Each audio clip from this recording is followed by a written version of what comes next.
So hi there, everyone.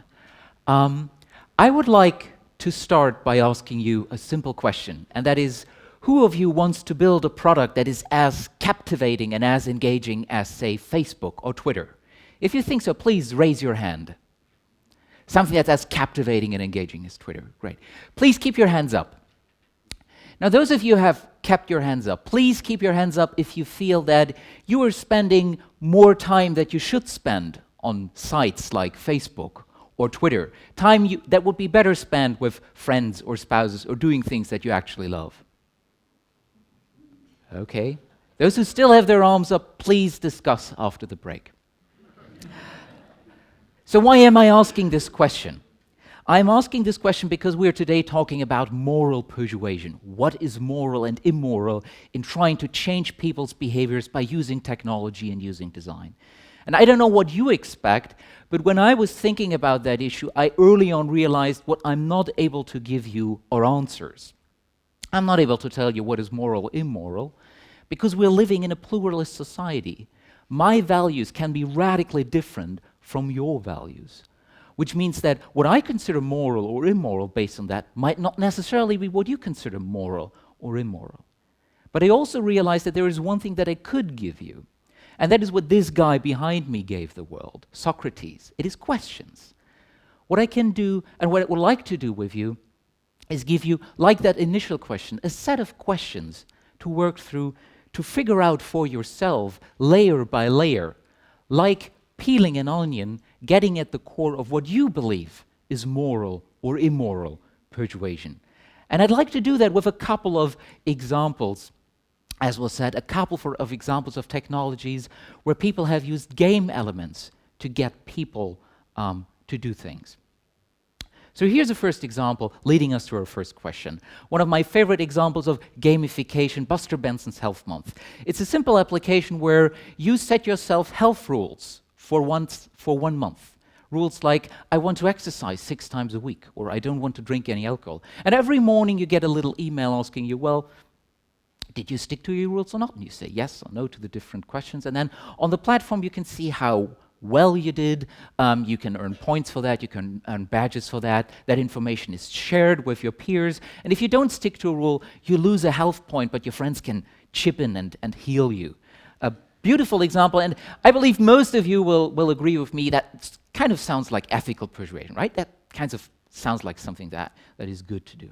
Here's another example.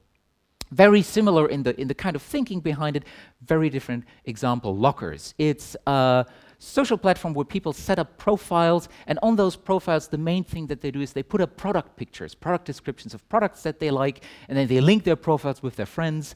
And every time I click on one of those products on your page, you get points, and every time you click on a product page on my page, I get points, and if you actually buy something, I get a lot of points. And both of us, we can exchange these points then into percentages of these products.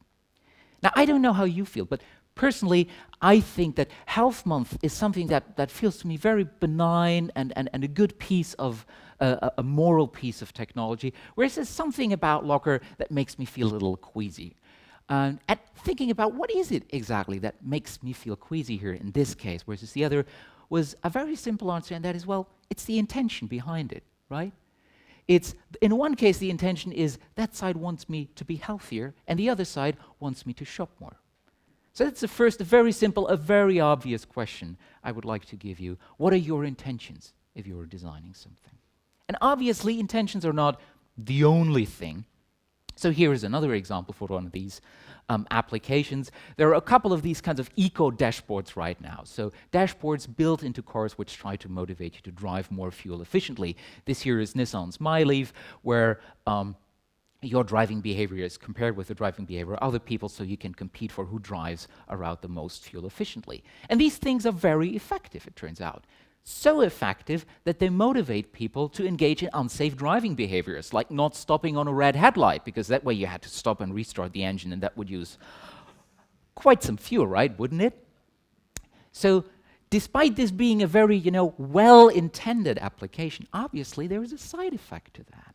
And here's another example for one of these side effects. Commendable, a site that allows parents to give their kids little badges for doing the things that parents want their kids to do, like tying their shoes, right? And first of all, that sounds like very nice, very benign, well-intended. But it turns out, if you look into research on people's mindset, that caring about outcomes, caring about public recognitions, caring about these kinds of public tokens of recognitions is not necessarily very helpful for your long-term psychological well-being. It's better if you care about learning something. It's better when you care about yourself than how you appear in front of other people. So that kind of motivational tool that is used actually in and of itself has a long-term side effect, in that every time we use a technology that uses something like public recognition or status, we're actually positively endorsing this as a good and a normal thing to care about. That way, possibly having a detrimental effect on the long-term psychological well-being of ourselves as a culture. So that's a second, very obvious question. What are the effects of what you're doing? The effects that you're having with the device, like less fuel, as well as the effects of the actual tools you're using to get people to do things, public recognition. Now, is that all? Intention, effect?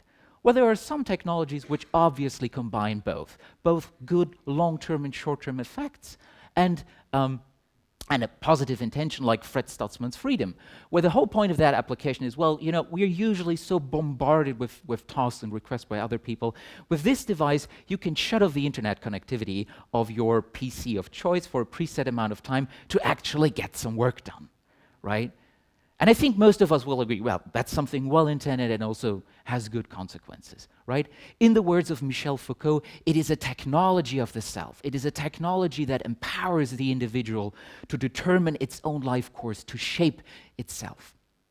But the problem is, as Foucault points out, that every technology of the self has a technology of domination as its flip side. As you see, in today's modern liberal democracies, the society, the state, not only allows us to determine ourselves, to shape ourselves, it also demands it of us.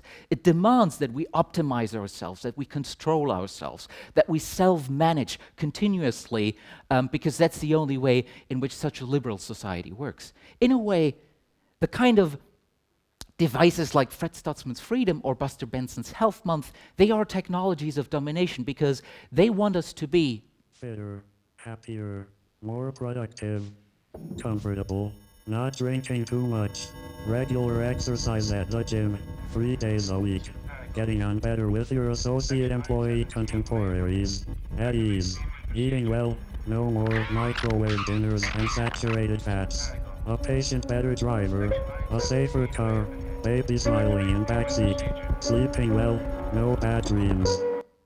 right? These technologies want us to stay in the game that society has devised for us. They want us to fit in even better. They want us to optimize ourselves to fit in. Now, I don't say that is necessarily a bad thing. I just think that this example points us to a general realization, and that is, no matter what technology or design you look at it, even something we consider as well-intended and as well as good in its effects, like Fred Stutzman's freedom, comes with certain values embedded in it. And we can question these values. We can question, is it a good thing that all of us continuously self-optimize ourselves to fit better into that society? Or to give you another example, the one already at the initial presentation, what about a piece of persuasive technology that convinces Muslim women to wear their headscarves? Is that a good or a bad technology in its intentions or in its effects? Well, that basically depends on the kind of values that you bring to bear to make these kinds of judgments. So that's a third question. What values do you use to judge? And speaking of values, I've noticed that in a discussion about moral persuasion online and when I'm talking with people, more often than not, there is a weird bias. And that bias is that we're asking, is this or that still ethical? Is it still permissible? Right? We're asking things like, is this Oxfam donation form, where the regular monthly donation is the preset default, and people maybe without intending it are that way kind of encouraged or nudged into giving a regular donation instead of a one-time donation? Is that still permissible? Is it still ethical? We're fishing at the low end. But in fact, that question, is it still ethical, is just one way of looking at ethics. Because if you look at the beginning of ethics in Western culture, you see a very different idea of what ethics also could be. For Aristotle, ethics was not about the question, is that still good or is it bad? Ethics was about the question of how to live life well. And he put that in the word arete, which we from the Latin translate as virtue. But really it means excellence. It means living up to your own full potential as a human being. And that is an idea that I think Richard Buchanan nicely put in a recent essay where he said products are vivid arguments about how we should live our lives, right? Our designs are not ethical or unethical in that they're using ethical or unethical means of persuading us. They have a moral component just in the kind of vision, in the aspiration of the good life that they present to us. And if you look into the designed environment around us with that kind of lens, asking, what is the vision of the good life that our products are designed present to us, then you often get the shivers because of how little we expect of each other and of how little we actually seem to expect of our life and what the good life looks like. So that's a fourth question I'd like to leave you with. What vision of the good life do your designs convey? And speaking of design, you notice that I already sort of broadened the discussion, because it's not just persuasive technology that we're talking about here, it's any piece of design that we put out here in the world. I don't know whether you know the great communication researcher Paul Watzlawick, who back in the 60s made the argument, we cannot not communicate, right? Even if we choose to be silent, we chose to be silent. We're communicating something by choosing to be silent. And in the same way that we cannot not communicate, we cannot not persuade. Whatever we do or refrain from doing, whatever we put out there as a piece of design into the world, has a persuasive component. It tries to affect people. It puts a certain vision of the good life out there in front of us, which is what Peter Paul Verbeek, the Dutch philosopher of technology, says, right? No matter whether we as designers intend it or not, we materialize morality. We make certain things harder and easier to do. We organize the existence of people. We put a certain vision of what good or bad or normal or usual is in front of people by everything we put out there in the world. Even something as innocuous as a set of school chairs, as a set of chairs that you're sitting on, that I'm standing in front of, is a persuasive technology, because it presents and materializes a certain vision of the good life. A good life in which teaching and learning and listening is about one person teaching, the others listening, in which it is about learning is done while sitting, in which you learn for yourself, in which you're not supposed to change these rules because the chairs are fixed to the ground. And even something as innocuous as a single design chair, like this one by Arne Jacobsen, is a persuasive technology. Because again, it communicates an idea of the good life. A good life, a life that you say you as a designer consent to by saying, in a good life, goods are produced as sustainably or unsustainably as this chair. Right? Workers are treated as well or as badly as the workers were treated that built that chair. Good life is a life where design is important because somebody obviously took the time and spent the money for that kind of well-designed chair. Where tradition is important because this is a traditional classic and someone cared about this.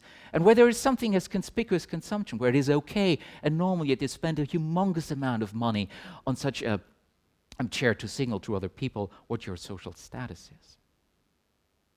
So these are the kinds of layers, the kind of questions I wanted to lead you through today. The question of what are the intentions that you bring to bear when you're designing something? What are the effects, intended and unintended, that you're having? What are the values you're using to judge those? What are the virtues, the aspirations that you're actually expressing in that? And how does that apply not just to persuasive technology, but to everything you design? Do we stop there? I don't think so. I think that all of these things are eventually informed by the core of all of this, and this is nothing but life itself. Why, when the question of what the good life is informs everything that we design, should we stop at design and not ask ourselves, how does it apply to our own life? Why should the lamp or the house be an art object, but not our life, as Michel Foucault puts it? Just to give you a practical example of Buster Benson, whom I mentioned at the beginning. This is Buster setting up a pull-up machine at the office of his new startup, Habit Labs, where they're trying to build up other applications like Health Month for People. And why is he building up a thing like this? Well, here is the set of axioms that that Habit Labs Buster startup put up for themselves on how they wanted to work together as a team when they're building these applications. Set of moral principles they set themselves for working together. And one of them being, we take care of our own health and manage of our own burnout. Because ultimately, how can you ask yourselves, and how can you find an answer on what vision of the good life you want to convey and create with your designs, without asking the question, what vision of the good life do you yourself want to live? And with that, I thank you.